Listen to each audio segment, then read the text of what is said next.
안녕하세요, 가치현입니다. 2월 2일 목요일 국내 시장이 마감되었습니다. 자, 오늘 시장 흐름이 정말 좋았어요. 확실히 올해는 작년과 달라진 흐름을 느낄 수 있는 것 같고요. 지금 보시는 것처럼 코스피가 0.78%의 상승과 함께 오늘도 다시 한번 상승이 나왔습니다. 그런데 조금 아쉬운 점이 있다면 동시효과에 낙폭이 조금은 강했었죠. 그리고 코스닥을 보면 자, 코스닥은 무려 1.8%의 급등이 나왔고 흐름 자체는 코스피보다 훨씬 좋았던 것 같아요. 별다른 조정 구간도 없었고 그냥 이렇게 상승이 나왔죠. 자, 이어서 코스피 상위 종목들을 보면 오늘은 코스피 상위 종목 내에서는 반도체 관련주의 흐름이 상당히 좋았었고요. 그리고 플랫폼 기업들 이 두 개 섹터가 가장 좋았던 것 같아요.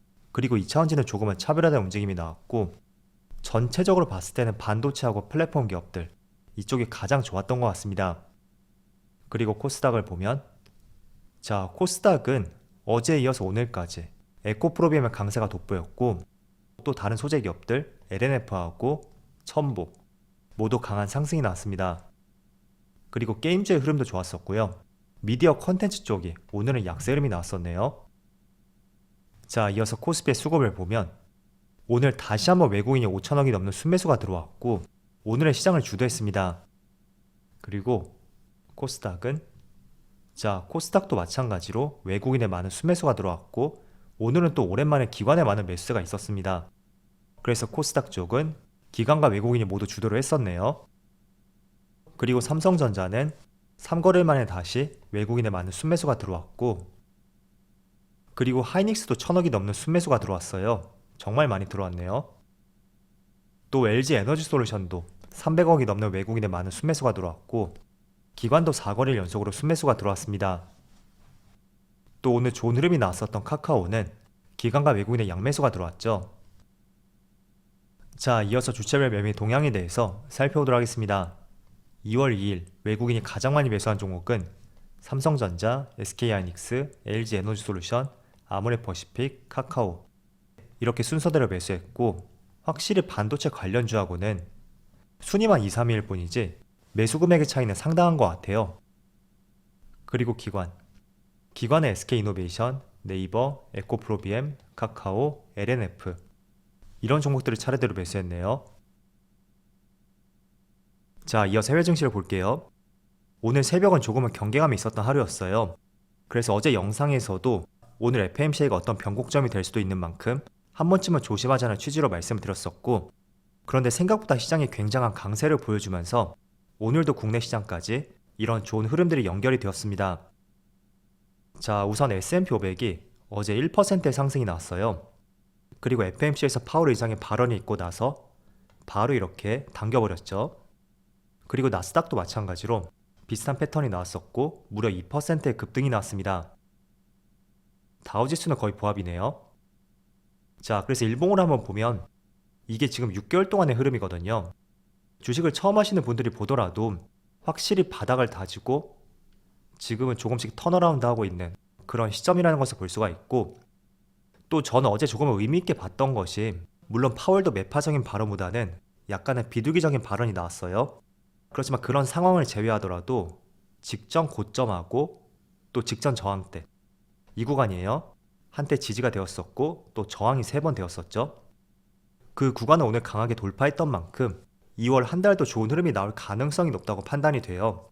물론 항상 FMC가 있고 나서 그 즉시 바로 당일보다는 하루 정도 시차를 두고 또 해석의 작업을 거치면서 두 번째 날의 변동성이 조금은 심하게 나왔거든요. 그래서 FMC가 끝났지만 오늘 밤에 미국 증시가 또 상승이 나오는지 하락이 나오는지 둘째 날의 흐름을 잘 지켜보면서 국내 증시도 그에 맞게 대응을 해보신다면 좋을 것 같아요. 자, 그리고 무엇보다도 어제 반도체 지수가 5.1% 급등이 나왔어요. 이건 뭐 급등이라기보다는 거의 폭등에 가깝다고 볼 수가 있겠죠. 그래서 마찬가지로 직전 매물대 다 돌파하고 새로운 흐름을 만들 수 있는 하나의 기준봉이 나왔다고 볼 수 있고 그리고 추가적으로 아시아 증시를 보면 일본은 그래도 보합권이네요. 또 대만은 국내하고 산업 비중이 유사하잖아요. 그래서 이제 1%가 넘는 상승이 나오고 있고 또 중국도 소폭의 상승이 나오고 있습니다. 자, 우선 어제 FMC에서 지켜볼 수 있는 것은 모든 게 다 예상했던 대로 나왔어요. 여전히 물가는 높고 계속해서 고금리 정책을 유지할 것이다.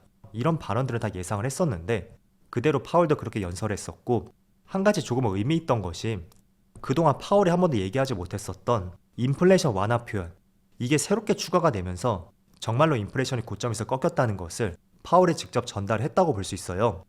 그래서 그런 부분들이 지금 많은 기업들의 부정적인 실적보다도 기대해 볼 수 있는 요소들, 하반기에는 금리도 인하될 것이고 기업들의 실적도 지금이 가장 저점일 것이다, 이런 기대감들이 많이 조성이 되었다고 볼 수 있습니다. 그래서 FOMC는 잘 마무리가 되었고, 이제 내일이죠. 고용지표만 이번 주엔 한번 챙겨보시면 될 것 같고요. 자, 그리고 몇 가지 재료를 보면 어제 메타의 실적 발표가 있었거든요. 그런데 4분기 실적이 예상치보다 상회를 했었고, 또 1분기 전망치마저도 월가에서 예상을 했던 것보다 많이는 아니지만 60% 정도? 이 정도의 웃도는 실적이 나올 것이라고 메타 측의 발표가 있었어요. 그래서 메타 하면 우리가 떠오를 수 있는 것은 사명 그대로 메타버스죠. 때문에 메타버스 관련주에 오늘 상승이 돋보였었고, 그리고 또 한 가지 연결지어 볼 수 있는 것이 오늘 삼성전자에서 갤럭시 S23 신제품 언팩 행사가 있었어요. 그런데 여기에서 퀄컴의 CEO하고 또 구글의 수석 부사장까지 이렇게 같이 나오면서 XR 기기에 대해서 협업 이야기가 나왔어요. 자, 그런데 XR 기기 하면 우리가 떠올려 볼 수 있는 것이 하반기에 애플에서 XR 기기를 출시할 것이라고 발표를 했었잖아요. 자, 그럼 삼성전자 측에서도 이 XR 기기에 대해서 본격적으로 시장 진출했다고 볼 수 있고, 그래서 그런 측면들을 본다면 특히 올 하반기에는 XR 기기에 대해서 우리가 관심을 갖고 종목들을 선별해 볼 수 있는 좋은 시점이 될 것 같아요. 그래서 XR 기기와 관련해서는 제가 조금 전에 메타와 관련해서 실적 발표를 말씀드렸죠. 분명히 이 기기 안에서는 메타버스 세계가 구현이 될 것이고, 여러 가지 복합적인 관점들을 봤을 때는 XR 기기 관련주라든지 또 메타버스 관련주 필히 한번 관심을 가져보자고 말씀드리겠습니다. 물론 이게 딱 지금 AI 관련주처럼 지금 1순위로 핫한 키워드는 아니에요. 그렇지만 메타에서도 1분기에 보다 나은 실적 발표를 예상하고 있고, 또 삼성전자에서 왜 퀄컴 CEO하고 구글 부사장과 함께 동시에 나와서 XR 기기에 대해서 이렇게 이야기를 했었는지, 그런 점들은 충분히 곱씹어 볼 수 있는 하나의 내용이 되는 것 같아요. 그래서 XR 기기하고 메타버스, 이게 분명히 올 한 해 한 번쯤은 또 크게 관심을 끌 수 있다고 생각이 되거든요. 그래서 계속 관심을 가져보시고요. 또 며칠 전부터 강세 흐름이 나왔었던 일론 머스크가 보유하고 있는 스페이스X의 위성통신 관련주, 이게 지금 올해 국내 시장에 서비스를 시작한다고 하는데 대표적으로 2개 종목이 거론이 되고 있어요. 첫 번째로 AP 위성이고요. 이 종목은 위성통신 단말기하고 위성통신 서비스를 제공하는 기업이고요. 그리고 두 번째로 세트렉 아이, 이 종목은 위성 시스템 개발이라든지 또 위성으로부터 온 정보를 수신 처리하는 지상국 장비하고 소프트웨어를 공급하는 기업입니다. 그래서 이틀 전부터 굉장히 큰 흐름이 나왔어요.